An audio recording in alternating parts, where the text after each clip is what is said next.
Welcome to Beyond the Fence. Thank you, sir.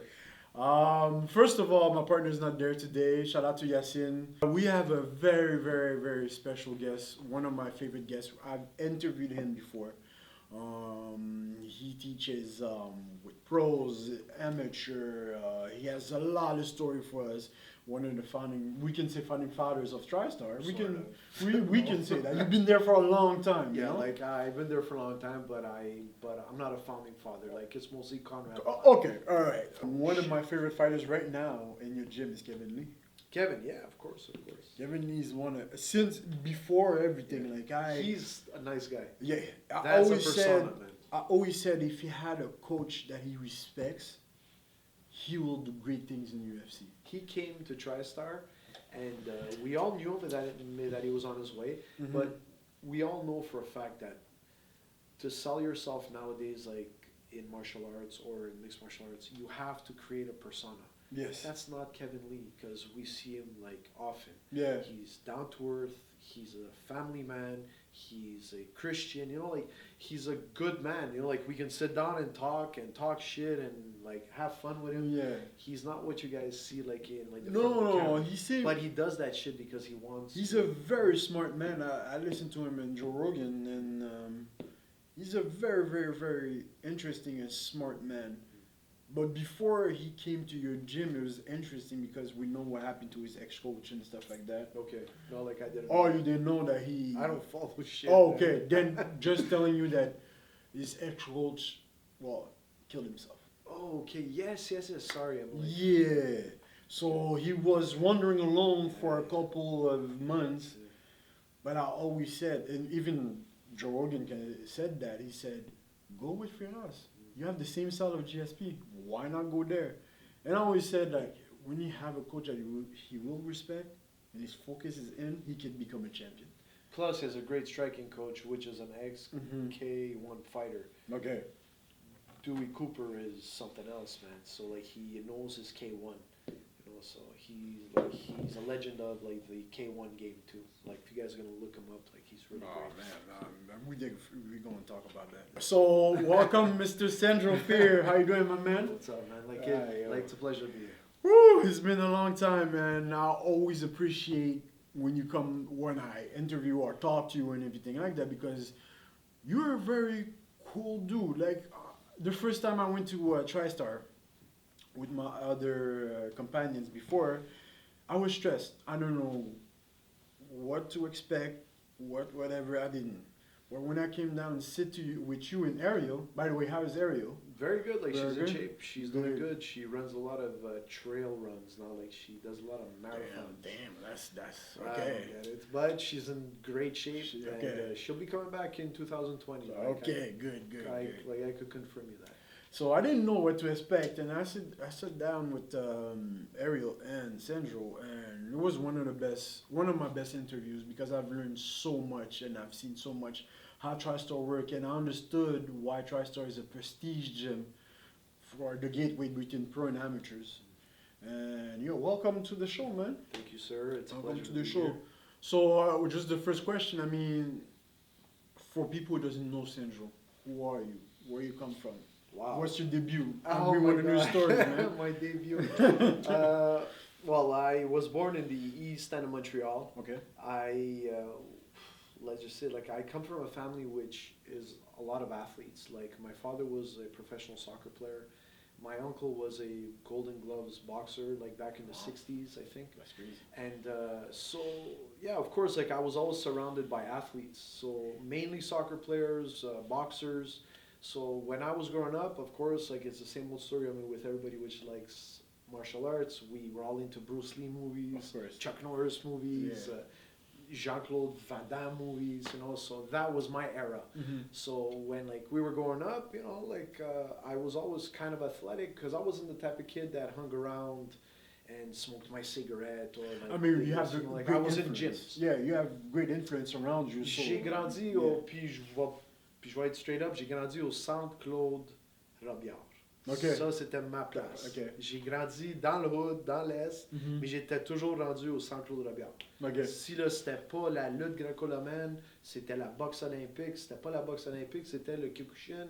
Si c'était pas le Kyokushin, mais c'était le soccer. Mhm. So, du lundi au samedi, là, j'étais sport. You juggle with school plus I sports. juggled with plus- school, and school finished back in our day was 2:30 or something Okay, like that. okay, okay. And Finish from early. there, boom, on allait au Saint-Claude ou sinon on allait au Champions Boxing Gym Mhm. sur Saint-Michel, puis Beaubien ou Bélanger, je pense, parce que ça fait des années que Mhm. j'ai pas retourné.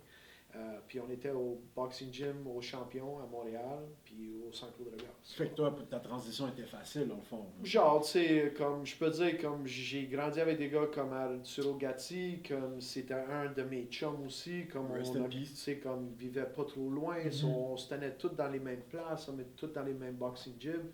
So I could say like I was part of that entourage, but sports, and then came martial arts and fell in love with Kyokushin and started Wow. from there, man. So Kyokushin, when did you really was serious about that? What year and why? Like you did tournaments, if I understand. Yeah, exactly. Like I did a Yeah. lot of knockdown tournaments. Okay. Back in those days, Kyokushin knockdown tournaments, there was one federation. It was the International Kyokushin Organization. It was the IKO. Mhm. That's it. Okay. Nowadays, there's, I don't know, like there's 50 organizations or so many it became a organizations. fléau, genre. When Masoyama passed away in 94 or 93, like I can't recall right now, Mhm. like I think it was in 94, Mhm. everything split. So Okay. all of the best fighters on the planet, which were doing Kyokushin knockdown, Mhm. which became some of the best K1 fighters on the planet. Yeah. That's something which people have to get educated on. There's great Muay Thai fighters, Mhm. but K1's fathers or grandfathers were Kyokushin knockdown fighters. Okay. Francesco Filho, Sam Greco, Petas, Sammy Schilt, Globe Fitosa. Damn. All of these guys, like if you guys want to look them up, well, they're on YouTube. And what I love about today's era, Mhm. you know if somebody knows this shit or Or not. you don't, Just yeah. look that shit up. Mhm. So all of these Kyokushin icons coming from knockdown tournaments became K1 greats. So those were the grandfathers. Then came Muay Thai fighters into the K1 realm. Okay. There was Bakao, Sanchai, Sitachai, so and so. So then everybody just went, whoop, and they all started fighting like in the early 90s, or no, sorry, mid 90s Mhm. in the K1 realm. Okay. And then it became bigger and bigger and bigger and bigger, and that was the best strikers on the planet. So the Dutch guys came in, the Thai guys came in, the Japanese came in. So you had some of the best K1 strikers on the planet. It must be amazing having a cesspool of everybody and learning from every It culture. was crazy. Oh my God. You see, like back in my day, like I was like, I'm not that old, but You don't look that old at all. I had to go to Hugo Sport Mhm. and order. In the day, it was like $100 to get tapes from Japan to go get them at Hugo Sport because I wanted to study guys like Mirko. Make a cool Yeah, crap. like I wanted to Yeah. study guys like Mirko Krokop. I wanted to study guys like Hust.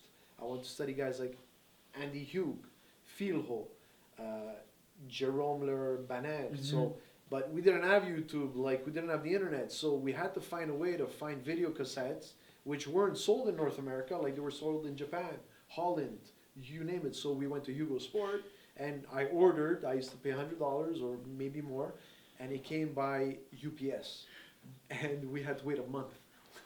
Wow. It was crazy back then. Do you feel like North America was late on mixed big martial time. art? Mixed martial arts, no, but Okay. in K1, Muay Thai, kickboxing, very late. Okay. We have great talent here Mhm. nowadays in mixed martial arts, Muay Thai, K1. I find we were behind like by maybe 10 years or something. Yeah, There were some because great fighters like in Europe and Asia, and we just started to, like I yeah, can say the I'm not late gonna lie 90s. to you because I've felt with a fight game in 2007 because I didn't know too much about it before. It's because when UFC exploded in that time, this is why I was like, oh, I used to be. I'm still a wrestling fan, but I'm always looking for something more real, and MMA is the realest you can get, right? So this is where I fell in love, but I didn't know it before. I didn't have like, I had YouTube, but I wasn't looking for the UFC or Bellator. Well, Bellator didn't exist back then, or K1 or Yeah, even- like back then, when the UFC got onto the scene, K1 already existed. Yeah, You way know, before. Yeah, Pride, yeah. Pride. Pride was a K1 big thing. Was a big thing Mm-hmm. in Asia, so I can say Pride was the shit. Yeah. You know, some of the best fighters on the planet was Pride. Okay. And that's sometimes it got on my nerves because people that didn't understand who Pride fighters were, they were, oh well, they suck because they came to the UFC and they got beat up, dude. For 15 years, like they gave wars, like over 15 years of wars, like in Asia. You don't understand when some, for example, Wanderlei Silva. Oh my God. They didn't call him the axe murderer for no reason. Legend. Legend. But when he came to the UFC, he had mileage. He Of was course, busted up. of Like he course. was broken in every which way. But his warrior spirit was still there. Yeah, oh, But the thing is the new up and coming MMA fan, they didn't understand what he's been through. They fought in open weight tournaments. yes. He fought Mark Hunt. He fought Mirko Krokop. He fought heavyweights. You know, like, are you kidding me? Like, you're And what he was what, middleweight? He was a middleweight. He was 185? 170. 170? Oh, he was welterweight even. Yeah, like he was a welterweight and then he was a 185. Exactly. Okay, okay. But he fought 205ers, he fought Fought 225ers, heavyweights, I he fought remember, everybody. yeah, yeah, yeah. So when he burst onto the UFC scene, I remember when Chuck Liddell and him was a hell of a big promo fight. That was something. But we knew years later, like he wouldn't have toughed it out because it was too Oh much. no, too much. When you think Mark about Hunt, the same thing. Yeah, Mark Hunt, Rampage Jackson. Rampage like was one of my faves, but Yeah, it Rampage was came one to of the my UFC faves too late. Yeah, he did. You know? He did. He came almost like past his prime because John Big Jones time. was coming. Yeah, exactly. John Jones was coming. So anyway, how do you probably know like how Tristar stay on top of his game for so long, even after GSP, even after everything, Rory McDonald or everything like that? How does he stay on top? Like, To my opinion, like we have a great head coach, meaning we're implicated in what we do. Firaz now could sit at home and run his gym. He doesn't do that. Every day he comes to the gym, he still teaches, he still rolls, he still spars. So for me, like that's a big, big thing in a great gym. And I'm not saying great gym because I'm part of it. Like I'm just saying, like to have a great gym, like you have to have great examples. So the coaches have to play a part in it. Not only okay, you do this, you do that. No. We have to be a part of it. So the fighters which want to become professional see that. Oh my God, look, like we could spar Firaz, like we could spar Rob Divet, like we could spar so and so, we could spar, you know. So they get motivated, and then we have some of the pros which are lingering around, and they can put the gloves with the pros, with all due respect too, of course, you know. But they see that we're implicated, so we're not just there to go, okay, you do this, you do that, and I'm gonna sit on my chair and like I'm gonna wait for you to do it. That's not how it's done. That's, to my opinion, a great gym has to be run by examples. of course, because you were saying before, I don't know if it was film or not, but you said you are part of the life of every person that you train, whether they like it or not. I could see, and they were in the UFC, but they were not known yet, and now they're icons, legends, professionals. Like you guys watch them on TKO now, like you know, big names, you know. Like, that is crazy when you think about it. You see, if like for example, Charles Jourdain. Yeah. Like before we used to know fighters only when they came to UFC, but now with social media, Yeah. we know Charles Jourdain. You know where he comes from, whatever you want to root for him, and everything changed after the fact, after the social media. So that's a good thing. But Like I think I met these guys in 2006, 2007. Like I went to the South Shore, and like I was not part of another gym, but Yeah. I went and help out, and I think it was the Pro Gym, okay. Pro Mixed Martial Arts, and I went there and I saw these guys like they were fucking kids, man. Like I saw Louis, I saw Charles, and these guys had great potential. Like I worked a tad bit with them, but I wasn't their head coach. Like they had their head coach, but I looked at these kids. I said, these kids like they got it, you know. And look, 10 years later, 15 years later, the kid's in the UFC. Like he's, you know, like I can say if he's well directed, and I think he is, like he has some good people which are behind him. Yeah. I think like he's gonna go far, win or lose. Like I think like he's gonna go. Yeah, he seems he have a good mental. You know, even in in his loss or whatever, he seems like a humble kid. He's ready to learn. Like he lives and learn. He doesn't lose. He lives and learn. You also said about bad coaches in social media that you see a lot, and I know. Let me not start. Yeah, We're not gonna go home. But you were talking about bad coaches. There's a lot of front on social media also. That there's people that never did MMA or just probably watch a couple of videos on YouTube and they open a gym because they have money and then they misguide so many people about it. What do you think about that? Unfortunate. I could say, in my opinion, the coach which has the edge is the coach which has passion for martial arts, competed in martial arts, did some sort of martial art, or is learning to become a martial artist. That's a great coach. Mhm. Not somebody that just sees, okay, like I'm gonna see, I see profit here. Why? Because it's a style. Oh, like I look good. Like I know a couple of kicks and punches. Oh, like I'm gonna influence a couple of up and comers to do it. Yeah, but at the end of the day, there comes a point where you cannot teach no more because. And also, you can't fake MMA. In social media, there is, you know, like the saying "fake it till you make it." You Yeah, can't fucking you do can, that. no, You no. can't. In boxing It's or so yeah. true. Listen, in MMA, to my opinion, because I've been in a lot of mixed martial arts gyms and I've been in a lot of boxing gyms, Mhm. I can tell you it's the purest form of martial art. One reason, you cannot fucking lie. You can't lie. Like if you lose a fight because you didn't show up to train, you can't lie to It me. shows. You It can't lie shows. to me. It shows. Like if you tell me that you're a champion, is that okay? Perfect. Put on the gloves, spar. Come in class, work this, work that. Oh yeah, but coach, see, you can't lie. You can't bullshit. You cannot lie to me. That's why it's pure. Like you can tell me you're the best in the world. Perfect. You're great. Great confidence. Show me. If you can't show me, you're bullshitting. Talking about that, what type of people you love to train, by the way? Because I know you probably see all type of people, but what type of person you like to see? You in know, your like gym? people, that have a good mental attitude, meaning they don't come there just for likes. Because now it's the big thing. Oh, like I want to take a Sadly, picture yeah. with Firaz. I want to take a picture with so and so. No, like I like people that come in there and they say, Coach, like I want to learn this. Coach, like I want to become a professional. Coach, like I want to lose 15 pounds. Like I don't mind like what's your goal, but if you have a goal, and I don't chase you.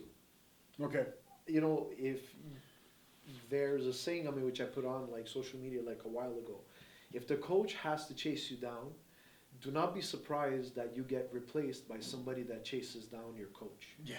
So Sure. don't be surprised. Mm-hmm. So it's not up to us that have given, all our lives and through injuries, this and that I'm gonna go, oh hey, listen, like you're good, like I need you to come to class. No. If you're good, you have to be mentally good and say, hey, like I gotta come back to You need class. to know yourself and know your worth. Exactly. So yeah. I'm not your dad. Like, I'm not going to tell you, hey, you have to come to class now. No. Like, if you want to be a champion, kick yourself in the ass. I'm not there for that. That's where sometimes, like, I have clashes, Mm-hmm. but je suis pas là pour I'm not going to baby you. Okay. It's like, if you want it, it's because you want it. It's not going to change nothing in my fucking life. Yeah, at the end of the day, you made your legacy ready. You made your proof ready. It's up to you to like show me what you got. But in that transition, have you ever? Well, you probably yes, but pros or even amateurs that couldn't get it in because. Oh, like I can tell you, like I've seen a lot of different fighters, like from pros to amateurs, from guys from overseas, this and that, and I can say like sometimes we fit, sometimes we don't fit. So it's not a question of talent, like it's a question of character. So Yeah. sometimes like I speak to Firaz and he tells me, yeah, well he might match up good with your mentality and training methods, this and that. Which is very important.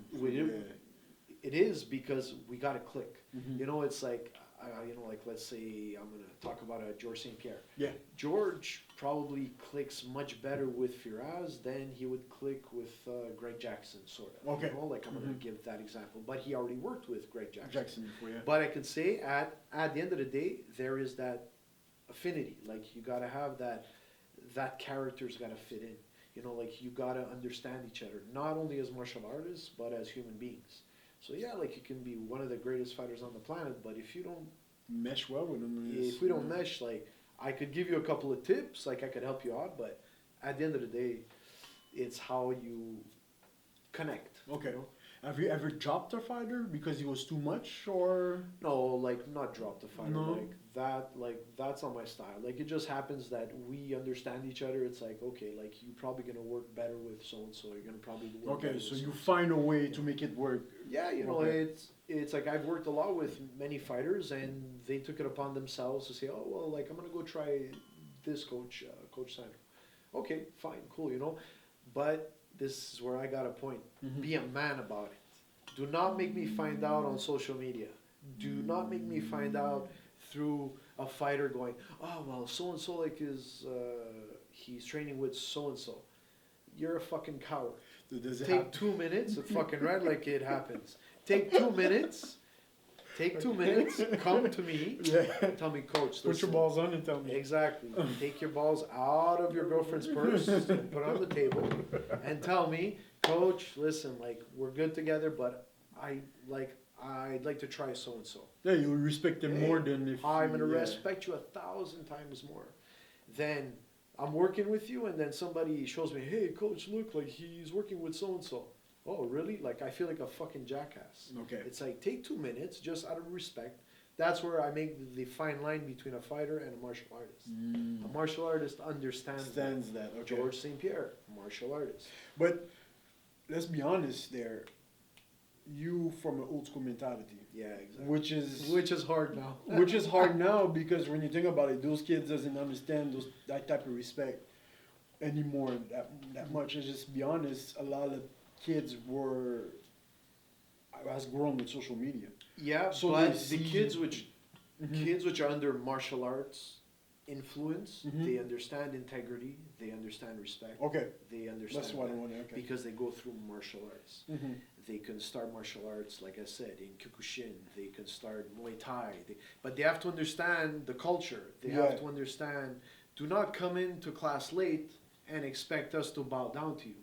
Hell That's- no. Hell. That's not gonna fucking happen. No. But there's some that accept. They come in late. They don't bow in. They don't wait until the coach acknowledges them to come onto the mats. They're not even properly dressed yet. Like the belt is on the ground. Dude, if I would have done that shit, like I would have done a fucking 100 push-ups on my knuckles, which I have done. But that's what it was about. It was integrity, respect, and you have to respect your compatriots, Okay. your fellow martial They artists. don't do that anymore, the 100 push-ups or everything like that? Or it's because it's too PC and It- they can sue your ass? Nah, for- screw no? that shit, man. Like if you come to my class, my rules, my class. Like if you don't like it, get the hell out. I don't give Okay, a shit. that's That's perfect. that's me. That's good. But that's good. there is others which probably don't want a bad rap. Like they probably don't want a bad reputation, so they're very scared of like if I'm a bit too strict, like I'm gonna lose clientele. I don't give a shit. You come to my class and you'll have quality, Okay. and quality is better than quantity. But then once you get quality, then quantity comes around. That's a fact. That's a fact. But some people don't want to be patient enough, so they're like, "Oh my God, like I am not gonna question you because you were 5 minutes late." If you come into my class and it's 6 o'clock, my class starts at 5:45, and you come at 6, and you think you're gonna come in, no, like you're gonna wait till the 7 o'clock class. Yeah, but coach, like I was late. I don't care. Yeah, but my dog died. I don't care. Yeah, but I forgot my gloves. It's not my responsibility. It's But yours. yeah, no excuses. So No me and excuses. Firaz, we have that old school mentality too, because even with belt gradings, Mm-hmm. Firaz is one of those old school coaches, which if he has to pass you in his jiu-jitsu class, like for a belt, for a black belt, brown belt, it's gonna take time. Yeah. It's not on how many times you have to attend. He'll see your progress. Mm-hmm. He'll see like if you're gonna be a true jiu-jitsu black belt. So that's So I agree with that. So you put your pace on the class, which is Effort, perfect. Yeah, the effort. Okay, that's good. So let's go back to your parkour. After the Kyokushin tournaments, what's next for you? I jumped into amateur boxing. Amateur boxing. Yeah, okay. like I jumped into What amateur year boxing. approximately? 2000 what 4? 2004. Okay, okay. Mm-hmm. Yeah, like around that. Like I met Paul Clavet, Mm-hmm. which was a professional boxer here in Quebec. Okay. He was 14 wins, 2 losses, Mm-hmm. and he fought the son of Tommy Hearns. Oh, wow. Okay. Yes. So I was one of his sparring partners, Mhm. but I wanted to learn boxing to better my hands for Kyokushin. Okay. Because I was a full-out Kyokushin knockdown fighter. Okay. So I was like really like Kyokushin, Kyokushin, Kyokushin, you know. And to get my hands better, like to get my jab better, get my cross, like to get my Your distance, yeah. my range, Your my footwork timing, probably, yeah. footwork. So I went to the boxing, to the Champions Boxing Gym. Mm-hmm. I met guys like Paul Clavet. I met, that's where I met Firas Sahabi. That's where I met George St. Pierre. So I met a lot of these guys like through boxing. Okay. And then came Muay Thai. You know, then like I met a guy called Mathieu Gauthier, which Mhm. was part of the armed forces. Okay. So he came back from Thailand, and we met each other, south side. We were at Lorient, Okay. Tristar South. Okay. Le premier. Le premier, là. Le premier Okay. sur chemin Chambly, dans un sous-sol. Okay. Ça, c'est où ce que j'ai rencontré Jeremy Coponi, Joe Vallée, Joël Thériault, Mm-hmm. you name it. You Okay. know? So that was the Southside guys, you know, like those So guys. let's say 2003, 2004. This is where you joined TriStar. We can say that. No, like No? I was always part of TriStar. Okay, you are, okay. Like I was always, even with my Kyokushin tournaments. Yes. I was part of a Kyokushin dojo like in the East End. Okay, Mhm. but I used to go train at TriStar like as a sparring partner. Okay. So that's how I got my hands better, because I didn't know like what's this mixed martial arts bullshit. Mhm. Like I didn't know about this. Okay. So I used to go there on Saturday mornings and Mhm. on Wednesday nights, because it was the Wednesday night wars. That's what we nicknamed it. Okay. So, threw down with Alex Garcia, threw down with Noordin Taleb, threw down with George, That threw was down the with David days, okay. Mawazo. Yeah. You know, like I could go on and on and on and on. So I was going there to get my sparring in. That's how I met all these guys. I saw Alex Morgan grow up. Mhm. You know, like he was a kid, like he was a teenager, and like he was coming in, and we threw down too. Yeah. You know, and I said, this kid one day is gonna be Will be amazing amazing, too. yeah. You know, so I was going there just to get in my sparring against some of the best fighters on the planet, Okay. which were part of the UFC. In the day was Strikeforce. Some of them Pride. Listen, like I was good friends with Dennis Kang, so we were sparring partners because he was fighting in Pride, UFC, and Dream. For people who doesn't know, Pride was a Japan company back then that got bought by the UFC, By- if I'm not mistaken. That got bought by the UFC. I see, and it became Strike Force. No. Or just bought, they just No, bought like them and Pride the catalog. just Pride Okay. just stopped sold, stopped to yeah, exist, and yeah. Pride after that I think became Dream or something. Okay, something like that, okay. you know. So if I remember right, when I was working with Dennis Kang, which was a pioneer like of mixed martial arts in Canada, Mm-hmm. we we just became friends, and we became sparring partners. He was supposed to fight Melvin Manhoff Ooh. a long time ago. Okay. So I was one of his sparring partners because I had low kicks. So like, Yeah. I was a Kyokushin guy, and with boxing. So when I met Conrad, which was the founder of TriStar, Mm-hmm. Conrad said, "Okay, well you're gonna pair up him with Dennis Kang because Okay. he's prepping him against a low kicker and this Mhm. and that." So like we met a lot of different people. So I could say like I wasn't a fanboy, but I was like, holy shit. He fought in Pride. Like I was like, okay.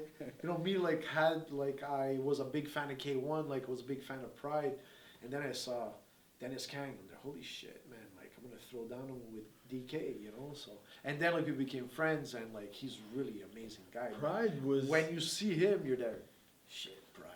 It's like Pride I get was- killed today, Let's just say Pride was something else back Hey, then. soccer because kicks, foot soccer stomps to the kicks, head. yeah. Oh my God, you cannot do elbows, but you can actually like soccer kick somebody I in the never head. understood. I didn't understand, but whatever. Like it was entertaining. Yeah.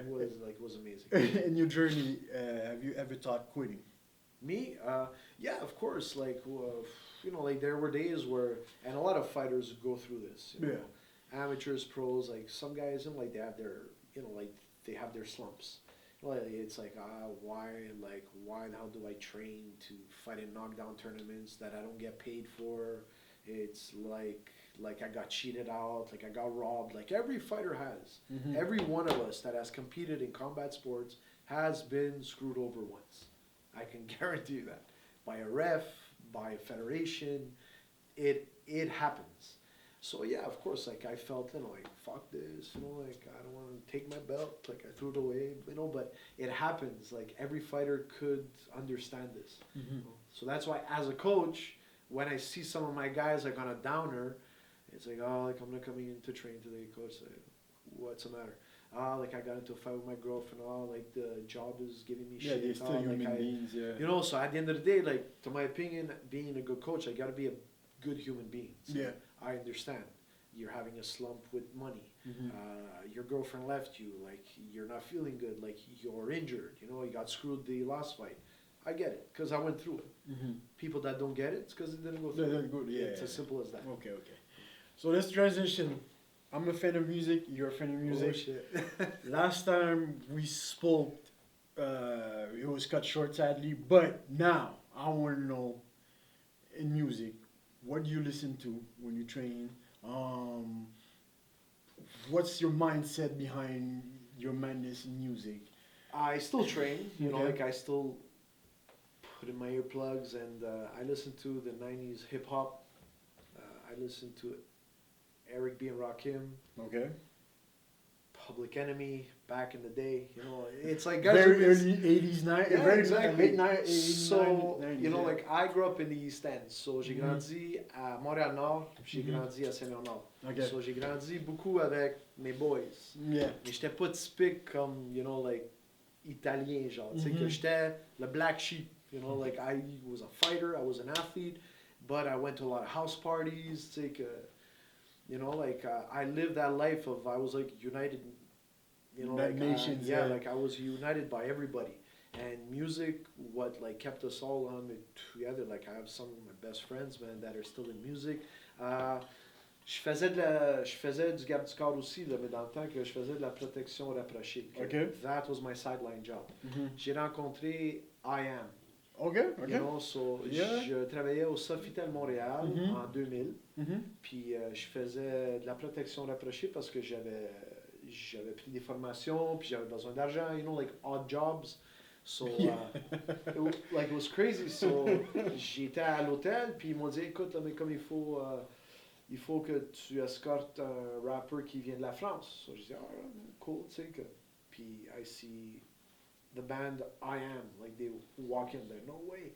J'ai même pris soin de RZA from the Wu-Tang Clan. Okay, Yes. RZA, wow, okay. That was UFC 113. Okay. And I am going to remember this. Why? Parce que au coin de Sainte-Catherine puis Peel, Mhm. avant, c'était a music store. Okay. I don't remember if it still exists now, but the corner of Peel and St. Probably Catherine. not, let's be honest. So there's Peel and St. Catherine Street, like there was a music store. Mhm. And downstairs, comme il faisait des in-house. Tu sais, Okay. comme il faisait, like you meet like a celebrity and like you sign Oh, this, okay, I get what you mean. like Signing, yeah, like say like you used to come and see like your music celebrity or fighters, is that.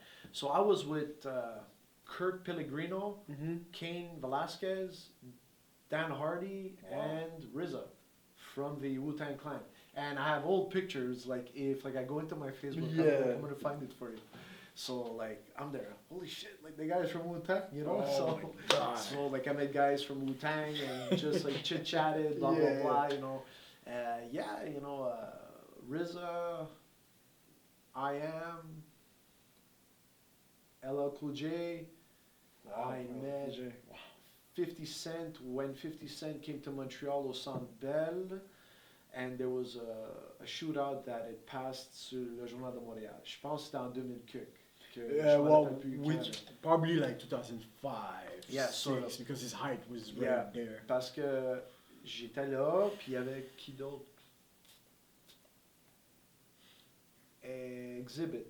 Okay. Exhibit. Exhibit, okay, okay. Yeah, exactly. So yeah, he's probably in 2005. Yeah, so 2004. like I remember, like I was part of that scene, but I was mostly like doing odd jobs because I needed some money on the side because like I wanted to train, I wanted to fight, course. but what was crazy was that people were telling me, Sandro, like, why the hell are you paying to get into Kyokushin knockdown tournaments? Because we had to pay to fight. Mm-hmm. Like, that was crazy. Yeah. Like, we had to pay to travel by bus. When I went to New York City, went all over the place, but it was by bus, man. You know, Mhm. so we had to pay our bus fare. Once we got to the hotel, we paid our hotel. It's crazy to say that. Now, like, I would never do that shit. Yeah. Win 4 fights in one night to be a champ in a Kyokushin knockdown tournament. And in K1 was the same thing. You had to win 3 or 4 fights in one night to be the K1 grand champion. You guys could look this up. It's there. You know, like, so nowadays I get it. Like the athleticism is out of the it's crazy. It's But back then it was, you knew who was the fighter. Like, this guy's a fighter. This guy fought 3 times in one night and won. You know, it was busted tibia, broken fingers, broken toes, busted nose, gets back in there, fights half an hour later, semi-final, goes to the final, you're all busted up. This is all on video. It's all there. It's all on YouTube, man. It's insane when you think about it, how the time changed and what a lot of things change in the fighting game, like especially what we know about CTE and stuff like that. Oh, wow. And how like people are more careful than ever. Yeah.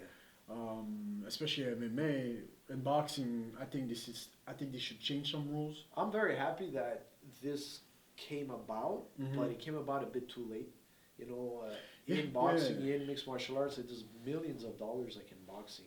So, you know, like, they can't convince me that, oh, well, the guy's okay to fight. Come on, man. Like, if like there's $1 million fight or $10 million fight, It doesn't matter. It's gonna happen. It's gonna happen. it's gonna happen. It's gonna Like, happen. they don't give a shit. Okay, I never see it to that perspective because I always talk about CTE, about most athletes and how they protect themselves from all that, and they know what they are going through. But I feel like MMA for me for now, because we don't know the repercussions, because it's so young still, I think it's safer just because of the fact there's no 10 count. When it's over, it's over. Yeah. Legit, professionally, I think amateur maybe is a little bit of In the amateur scene, I can say, like, there's a lot of improvement I'm going to do. Okay, Like, okay. There's a lot of improvement to Mhm. do. Especially here in Quebec, we have great talent, great Mhm. fighters. We have great federations, that put on good fights. But at the end of the day, like, they got to get their shit together Yeah. with judging, with structuring, with matchmaking. I agree. That's to my opinion. Like, I noticed there's great matchmaking and then there's bullshit Bullshit matchmaking. matchmaking. Why? Because, you know, like, they just want to fill up their fucking card and that's it. To my opinion, quality sells fights. Yeah, And people that's a will fact. always come and see you. You know why? Because you got the best fights. That's a fact. I don't care if you got 100 fights or 5 fights, but if you got 5 great fights, everybody will come to your thing. To your event, okay. That's my opinion because I'm not a promoter, but with time, I've seen this. You know? Worst experience with some fighters you had, or even yourself in your professional life? Worst experience. Yeah. Just betrayal. Like there's a great side to martial arts, and then there's another shit side. You know, like to deal with a human being, and I'm talking about non-martial arts, like human being Mhm. that il est pas bien élevé. Tu sais, comme very selfish. Thinks of me, but he forgets about everybody around him. Right. That was there for him. Contrary to popular belief, MMA is a team sport. No matter It is. what. Big time. Yeah, big time. Big time. Even if you're in your hospital yourself and you think people doesn't see behind the scenes, and it's a team sport. So you A need mixed to martial artist needs a jiu-jitsu coach Mhm. or a head mixed martial arts coach, Yes. striking coach, nutritionist, fitness coach, physio, osteo, doctor. You know how many people like surround you? Even when you do sparring, you know?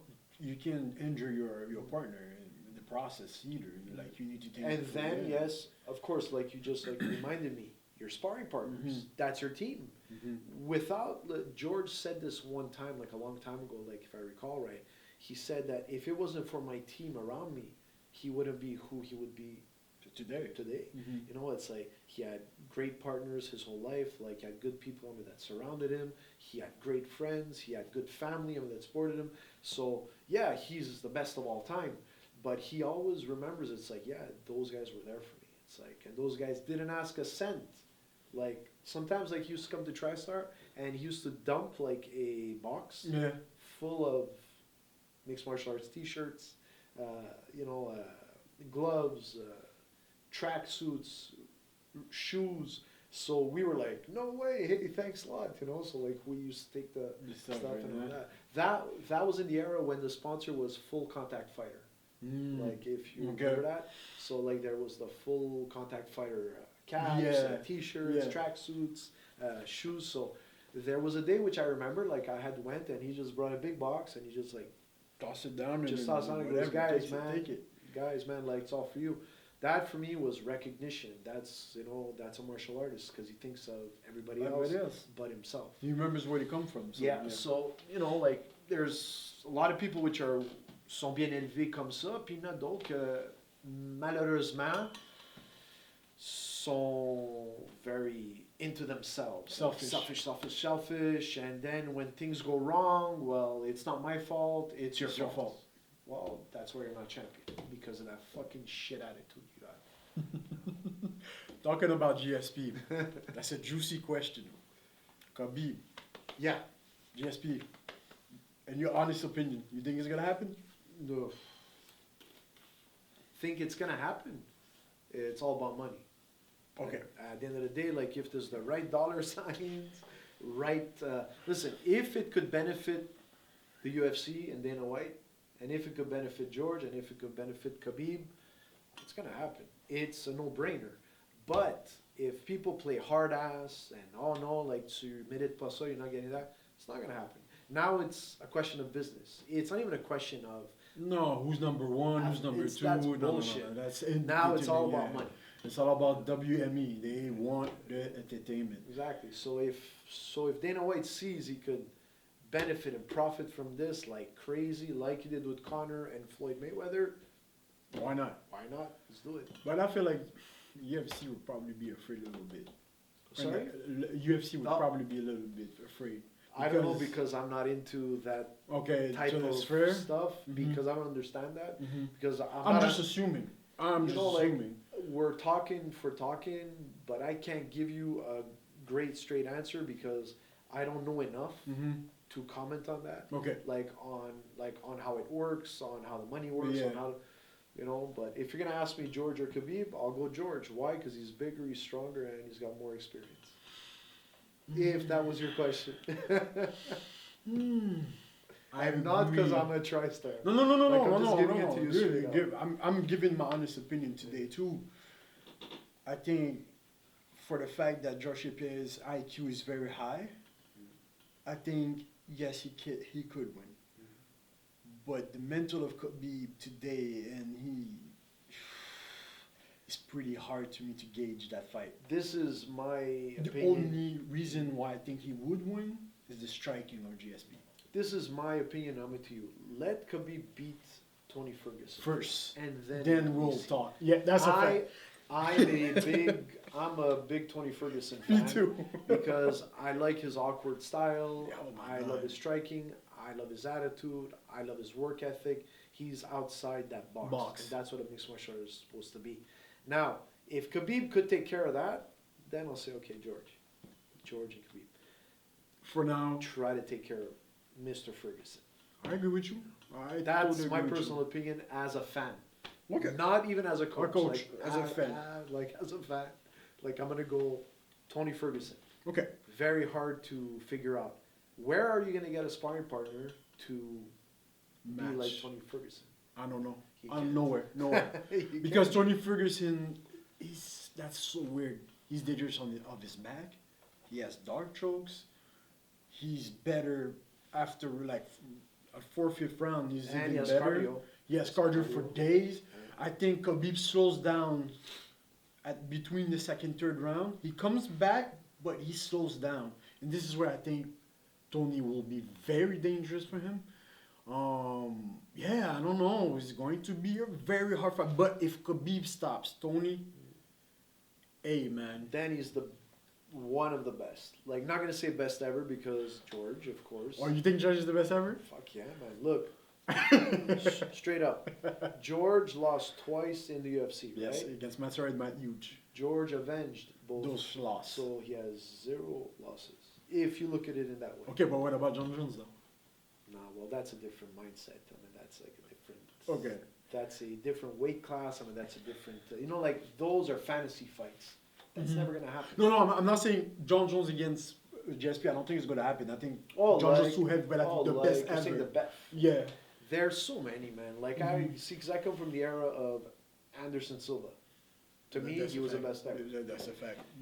If you're going with this era, like I'm gonna John Jones, of Yeah. course. Why? Not as a person. Like I couldn't give a shit. I mean, what like the person's about. But as a fighter, John Jones. Okay.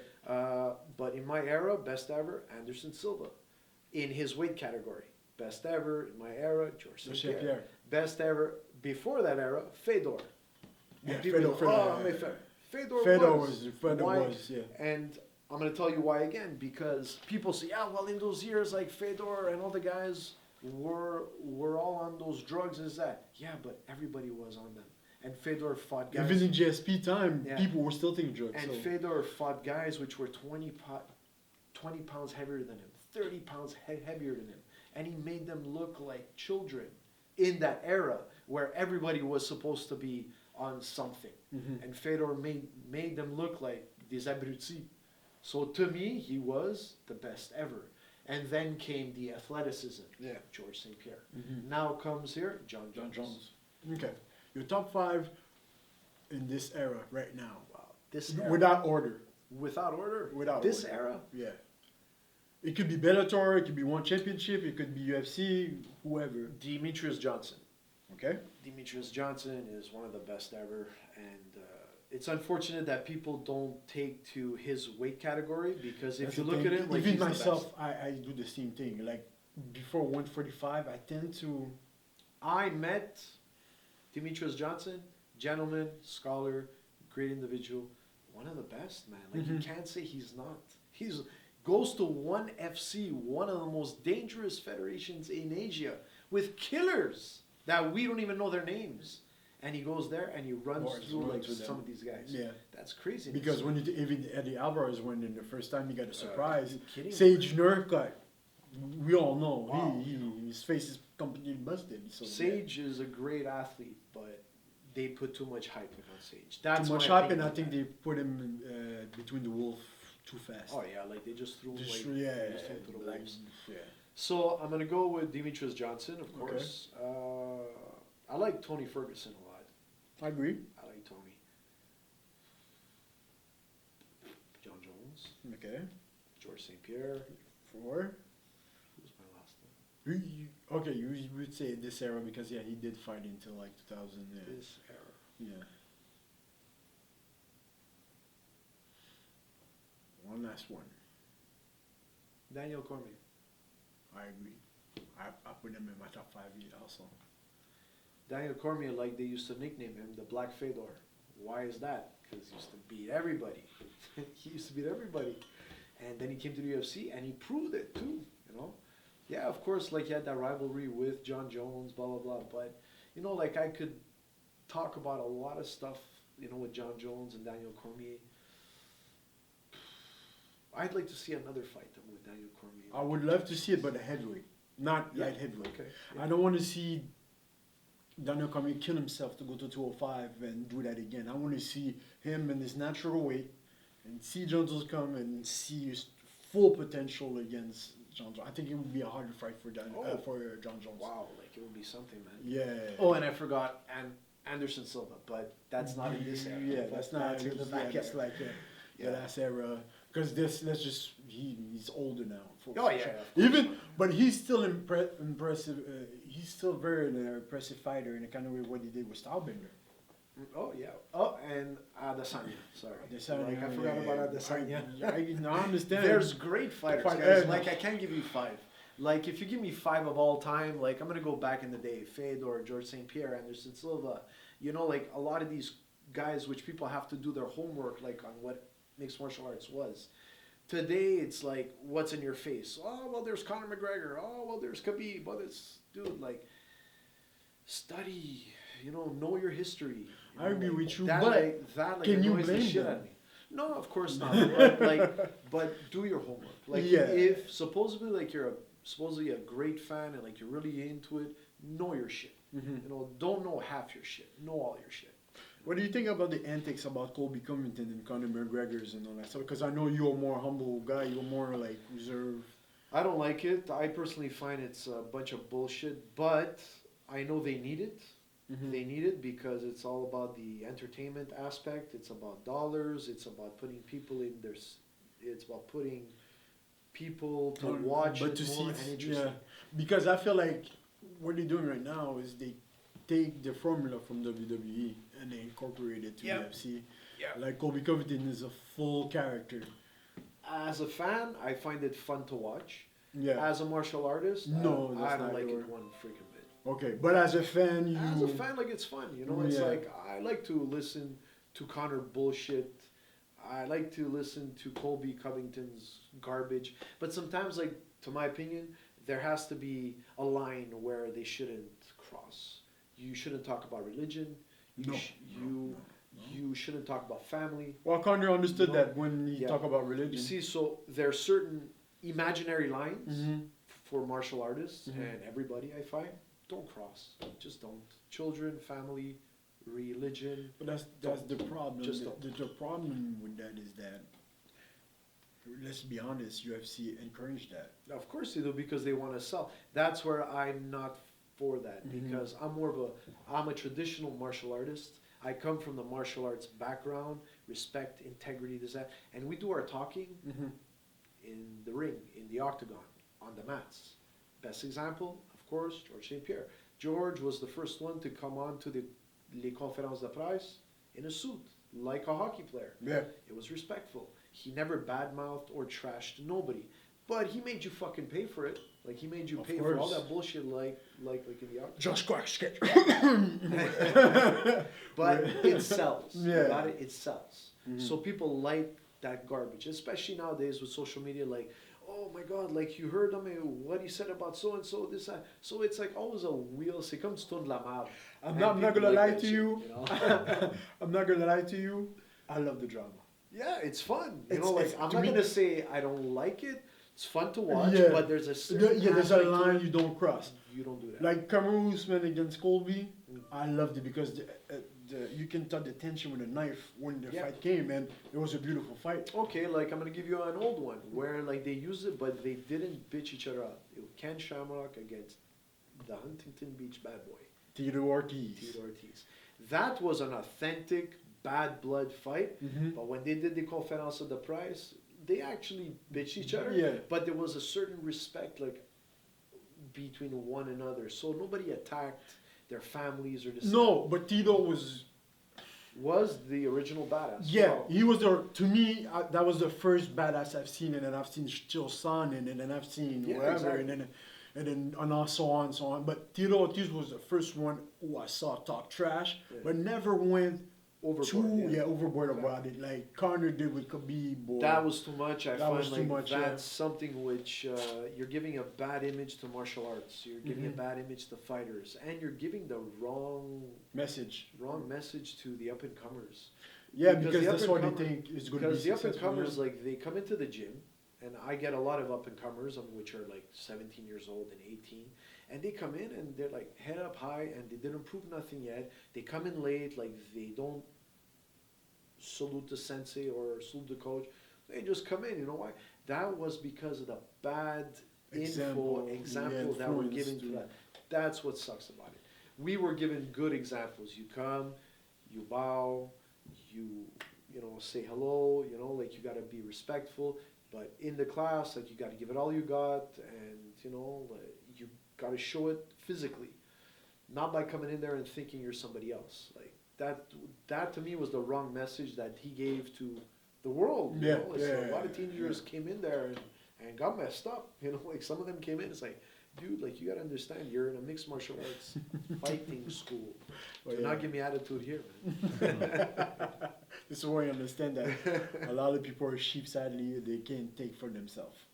They're going to take what's working right now and they to try to exploit it, sadly. What's next for you, my man? What's next? What's for Tristar? What's up with you? Well, basically, like I've been working a lot with a lot of Europeans, guys Okay. that come from Germany, Poland. Work with guys from Croatia, but mostly like I'm working with guys that from the KSW, the Okay. guys which are out of Poland. Okay. So I worked with Roberto Soldic, which was the 170-pound KSW champion. Worked with Antoine Racic, which is the 135-pound KSW champion. Okay. So mostly, like I guess the Europeans like get more attached to me, like probably because of my Yeah, style. because you said they're mental, like. Yeah, because of you my can- style of yeah, coaching, yeah. probably because I'm a bit more rough. Mhm. Like I'm very prone like into ground and pound or sprawl and brawl, and like I'm very like in your face and like. Mhm. So I guess like a lot of Europeans like that, you know. So I get along a lot with Australians, a lot of guys like from those like that part of the world, which is amazing. I would have never thought that, you know. So I have a couple of amateurs which I'll be fighting at the MFL January 25. Then probably in March another couple of amateurs. No, sorry, in February Mhm. another couple of K1 amateurs that I'll be fighting at Infusion. Another couple of amateurs which will probably be going back to Quebec. I'm gonna fight like either K1 or mixed martial arts. So in the meantime, like I'm split in two. So if there's professionals which come from overseas which need me to help them out on their striking game, I'm there to help them out like with their game plan. And right now, like I'm working on my amateurs, which I built from the ground up. Yeah. You know, like I have a lot of them which just they waltzed into the gym about three, Shout 4 out years to ago. Macalan. Yeah, shout like out to, like a shout out to Marc Alain, yeah, to also. Joe Coetzee, Yeah. to Ariel, to Nicky DeSantis, Mhm. to JP Provo. You know, like I get a lot of these guys which you know they built from the ground up. So like I could say yes, they were already martial artists, Mhm. and you know like I just took them under my wing and I said, listen, like you have the potential, you have the attitude, you have the talent. So let's put it all together and see what we do. I have Karim, which will be fighting for the MFL 145-pound title on the Okay. 25th. Mhm. Yanis Azar, which will be fighting at the TKO when they're going to decide when they're going to reschedule it. So Okay. it's going to be his pro debut. So him, Nice. he's my original build from the ground up. Okay. Yanis, for me, is like my baby. He was with me for 4 years. We won together, we lost together, went through injuries together, we argued, on a vu des affaires comme différemment, but there's one thing about Yanis, I gotta tell you, he was loyal, stuck around, and I told him, you're gonna win with me, you're gonna lose with me, you know, it's gonna happen. Yeah. You know, like you're not gonna be champion like overnight. And 3-time mixed martial arts amateur champion, 3 years later, gets signed by the TKO. He was supposed to fight before Christmas, but something happened with Mhm. the president of TKO. I think he had like sickness Oh, okay. or Yeah. something like that. So now they're going to reschedule it probably in February or late January. I Mhm. couldn't tell you because I didn't get You don't confirmed know. yet. But we're awaiting his pro debut. So for me, I'm very proud of him because you know it's like he came from a long way. You know, like he's one of those guys that is talented, and he didn't put enough work because he Okay. only relied on talent. Oh yeah. And a couple of times he won his fights through Mhm. talent, and sometimes he lost. Lost because He didn't work lack enough. of Lack yeah, of. yeah. So he's mature enough now to understand that. So Okay. when it's time to prepare for his 4 to 6 week camp, let's He's put it in on. there. He's in there with the pros twice a week. I try, and he moves with some of the best of them. Man, he works with Mirsad Bektik, he works with Nazrat, he works with some of the best. So if you can bang with some of the best, like at pro sparring, you're ready. Perfect. You know, so yeah, like I got a couple of amateurs, and like I might forget some. Like I'm sorry, like if I forgot some of you.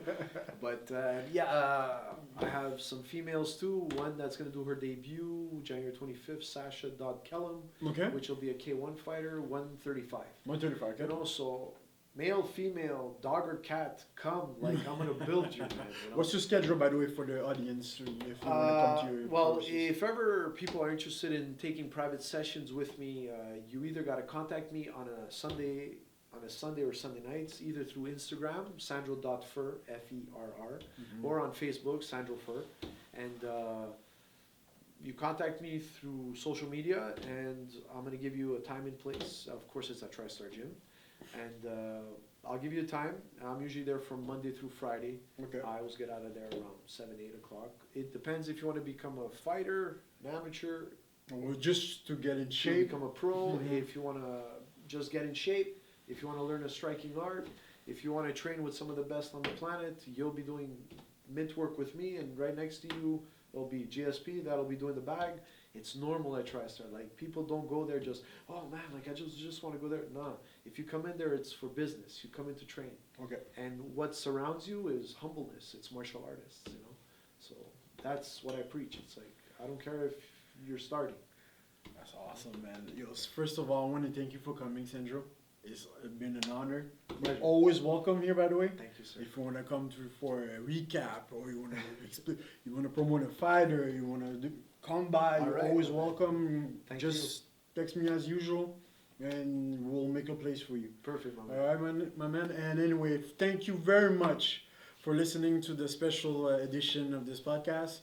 Follow us on Beyond the Fence Podcast on Instagram. Also, follow KBS Network on Facebook and also Instagram. I want to thank everybody for listening again, and also for the viewers. Also, I want to thank Sandro, our special coach, the striking coach from TriStar, for coming. And like I always say, you can piss on my face, but don't tell me it's rain. See you next time, ladies and gentlemen. All right, baby. All right, man.